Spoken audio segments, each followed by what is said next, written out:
Hello, welcome back. ఈ new year కి special dish ఏమన్నా ప్లాన్ చేశారా? ఒకసారి ఇది ట్రై చేయండి. ప్రాన్ బిర్యానీ చాలా చాలా ఈజీగా చేసేయచ్చు.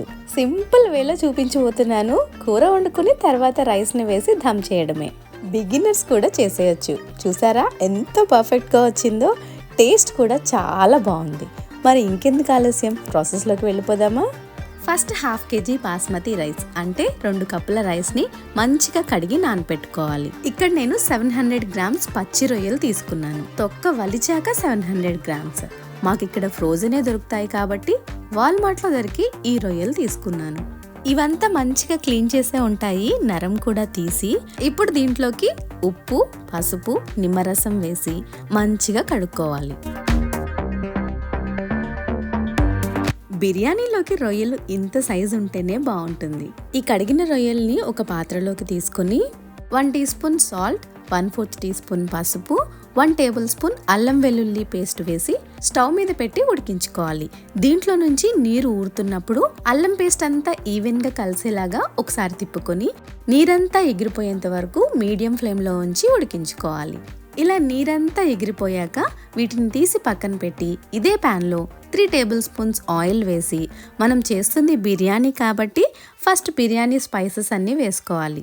ఒక బిర్యానీ ఆకు, 4 లవంగాలు, 4 యాలకులు, 1 స్టార్ అనాస, చిన్న జాపత్రి, 1 ఇంచు చెక్క, 1 నల్ల యాలక వేసి ఫ్రై అయ్యాక 2 పెద్ద ఆనియన్స్ ని చిన్న చిన్న ముక్కలుగా చేసి వేసి ఫ్రై చేసుకోవాలి. ఆనియన్స్ మగ్గాక 1 టేబుల్ స్పూన్ అల్లం వెల్లుల్లి పేస్ట్ వేసి ఫ్రై చేసుకోవాలి.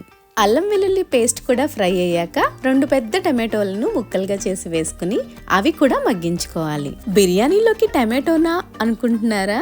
కూర వండినట్లు అని చెప్పాను కదా. సో మనం ఫస్ట్ ప్రాన్ కర్రీ వండుకుంటున్నాం.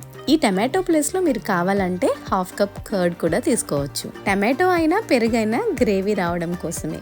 ఈ కూర ఇలా ఉడుకుతూ ఉండగా పక్కన స్టవ్ మీద ఒక పాత్రలో 2 లీటర్ల వాటర్ పోసి దీంట్లో కూడా కొంచెం కొంచెం బిర్యానీ ఐటమ్స్ వేసుకోవాలి. 2 బిర్యానీ ఆకులు, 2 మరాఠీ మొగ్గ, 1 స్టార్ అనాస, 4 లవంగాలు, 4 యాలకులు, కొంచెం జాపత్రి, 1/2 టీ స్పూన్ షాహీ జీరా, 2 ఇంచుల చెక్క, 3 టేబుల్ స్పూన్స్ అంత సాల్ట్ వేసి 1 టీ స్పూన్ ఆయిల్ కూడా వేసి మూత పెట్టి వాటర్ని మరిగించుకోవాలి. ఈలోపు ఇక్కడ టమాటాలు మగ్గిపోయాయి. ఇప్పుడు దీంట్లోకి మనం ఉడికించుకున్న రొయ్యలు వేసి ఒకసారి కలిపి ఇప్పుడు దీంట్లోకి సరిపడా సాల్ట్ వేసుకోవాలి. సాల్ట్ చూసుకుని వేసుకోవాలి, ఎందుకంటే ఇందాక ముక్కలు ఉడికించేటప్పుడు సాల్ట్ వేసాం కాబట్టి. నెక్స్ట్ 1 టేబుల్ స్పూన్ కారం. ఇది ఇంట్లో పట్టించుకున్న కారం, ఇది ఘాటు ఉంటుంది. అండ్ ఇంకా పచ్చిమిర్చి, గరం మసాలా, బిర్యానీ మసాలా వేస్తాము. వాటితో కూడా స్పైస్ బ్యాలెన్స్ అవుతుంది కాబట్టి 1 టేబుల్ స్పూన్ కారం సరిపోతుంది. నెక్స్ట్ 1 టేబుల్ స్పూన్ ధనియాల పొడి వేసి కలిపి మూత పెట్టి 2 మినిట్స్ వాటర్ పోయకుండానే అలా ఉడికించుకోవాలి. అప్పుడు ముక్కకి కారం పడుతుంది.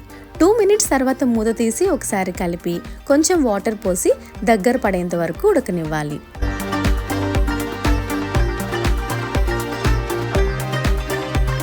ఇలా దగ్గర పడగానే 1 teaspoon biryani masala, 1 teaspoon garam masala వేసుకోవాలి. నా దగ్గర ట్రిక్ బిర్యానీ మసాలా ఉంది, అది యూస్ చేశాను. మీరు ఏదైనా యూస్ చేయొచ్చు. ఈ గరం మసాలా ఇంట్లో చేసిందే, అది కూడా ఘాటు ఉంటుంది అని కొంచెమే వేశాను. నెక్స్ట్ కొత్తిమీర, పుదీనా, 3 పచ్చిమిర్చిని ఇలా సన్నగా చీల్చుకుని వేసి స్టవ్ ఆఫ్ చేసుకోవాలి. స్టవ్ ఆఫ్ చేశాక సగం బద్ద నిమ్మకాయ రసాన్ని ఇలా పిండుకోవాలి. సో మన కర్రీ కన్సిస్టెన్సీ చూస్తే ఇలా ఉండాలి. ఈలోపు వాటర్ కూడా మరిగిపోయాయి. ఇప్పుడు దీంట్లోకి మనం గంటపాటు నానబెట్టిన రైస్ని వేసి ఫ్లేమ్ని హైలోనే ఉంచి ఉడికించుకోవాలి. రైస్ని 80% కుక్ అవ్వనివ్వాలి, ఎందుకంటే రొయ్యలు ఆల్రెడీ కుక్ అయిపోయి ఉన్నాయి కాబట్టి. ఇలా రైస్ ఉడుకుతున్నప్పుడు ఇంకో సగం నిమ్మకాయ కూడా పిండుకోవాలి. 80% ఉడికిన రైస్ని ఇలా కర్రీ మీద పరుచుకోవాలి. ఆల్మోస్ట్ 75% రైస్ని వేసి నెక్స్ట్ 1 మినిట్ తర్వాత ఫుల్గా కుక్ అయిన రైస్ని దాని మీద పరుచుకోవాలి.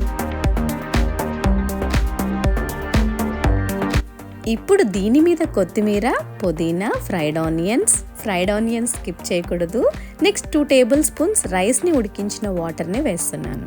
నెక్స్ట్ 1 టేబుల్ స్పూన్ నెయ్యి వేసి మూత పెట్టి దీని మీద బరువును ఉంచాను. మీరు అల్యూమినియం ఫాయిల్ కానీ, మిగిలిపోయిన చపాతీ పిండి లేదా క్లాత్ ఏదైనా పెట్టుకోవచ్చు. ఇప్పుడు హై ఫ్లేమ్లో 2 మినిట్స్, లో ఫ్లేమ్లో 3 మినిట్స్ ఉంచి స్టవ్ ఆఫ్ చేసుకోవాలి. ఇది చూసారా, ఇక్కడ కొంచెం పొగ బయటకు వస్తుంది. ఇలా వస్తుంది అంటే బిర్యానీ రెడీ అని అర్థం. సో స్టవ్ ఆఫ్ చేసి 20 మినిట్స్ వదిలేసి తర్వాత ఓపెన్ చేయాలి. వావ్, చూసారా ఎంత వచ్చిందో. లుక్ చూసి చెప్పేయచ్చు అది ఎలా ఉందో. అడుగంటలేదు, రైస్ చాలా పొడి పొడిలాడుతూ ఉంది, చాలా బాగా వచ్చింది. ఇది సక్సెస్ అవ్వాలి అంటే ఇంపార్టెంట్ పాయింట్స్ ఏంటి అంటే, first curry consistency, second correct గా 80% కుక్ అయిన రైస్ ని తీయటం. ఒకవేళ ఎక్కువసేపు దమ్ చేసేస్తే కర్రీ కిందంతా డ్రై అయిపోయి తర్వాత బిర్యానీని సర్వ్ చేసేటప్పుడు ఆ రైస్ అంతటికి ఆ గ్రేవీ సరిపోదు. ఈ 2 చోట్ల మనం కాస్త జాగ్రత్తగా ఉంటే మన బిర్యానీ సక్సెస్ అయినట్లే. నిజంగా పర్ఫెక్ట్గా కుదిరింది, రెస్టారెంట్ని మించిపోయిందంతే. తప్పకుండా ట్రై చేయండి. ట్రై చేసి ఎలా వచ్చిందో నాకు చెప్పడం మాత్రం మర్చిపోకండి. ఈ వీడియో కనుక మీకు నచ్చినట్లయితే లైక్ చేసి సబ్స్క్రైబ్ చేసుకోండి. మరొక మంచి వీడియోతో మళ్ళా కలుద్దాం.